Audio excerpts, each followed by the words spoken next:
সবথেকে সেরা ধান হচ্ছে সেন্টু ভাইজান। সেন্টু ভাইজান ধানটা কেন চাষ করবেন? এই ধানটাতে রোগবালাই নাই বললেই নয়।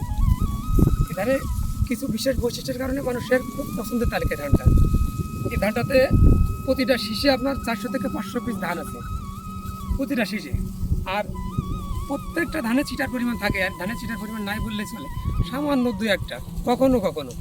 আরও কিছু বিশেষ বৈশিষ্ট্য আছে, যেমন আমাদের অঞ্চলে বিশেষ করে 51, 49 এই ধানগুলো চাষে থাকে। এই ধানগুলোতে বিশেষ করে যে পচার আক্রমণটা এত বেশি হয় এবং বিভিন্ন পোকামাকড়ের আক্রমণ, সেক্ষেত্রে কখনো কখনো 7 থেকে 8 বার স্প্রে করতে হয়। আর একবার স্প্রেতে খরচ হয় মিনিমাম 300 থেকে 400 টাকা। সেক্ষেত্রে যদি 8 বার স্প্রে করেন তাহলে 3 8 2400 টাকা খরচ হয়ে যায় আপনার। তো সেক্ষেত্রে আপনার এই ধানে হবে কি, এই ধানে 1 থেকে 2 বার স্প্রে করলে হয়ে যায়।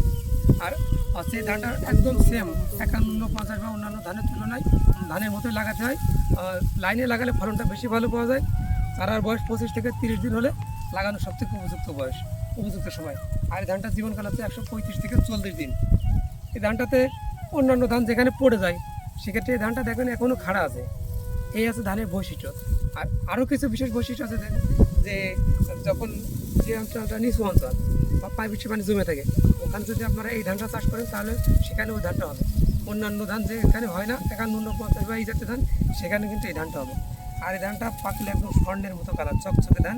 এটা হচ্ছে খুব বেশি মোটা তাও না, আবার খুব বেশি যে চিকন সেটাও কিন্তু না। এই ধানটাতে এই ধানটা পাকলে কালারটা একটা অসম্ভব সুন্দর একটা কালার, গোল্ডেন কালার চলে আসবে। সব মিলে ধানটা কিন্তু ব্যাপক চাহিদা।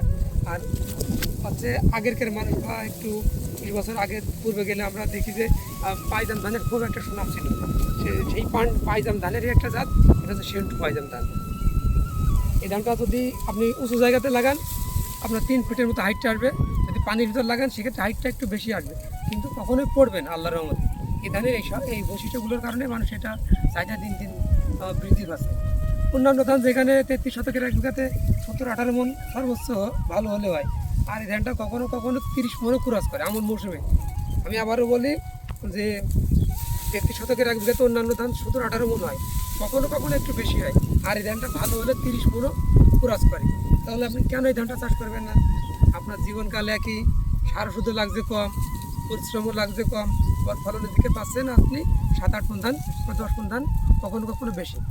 এইসবগুলো বিবেচনা করে মানুষ কিন্তু দিন দিন এই সেন্টু পাইজাম ধানের প্রতি ঝুঁকে পড়ছে। আমার মনে হয় যারা ধান চাষ করেন তারা চাইলে কিন্তু এই ধানটা চাষ করতে পারেন। খুব সুন্দর একটা ধান।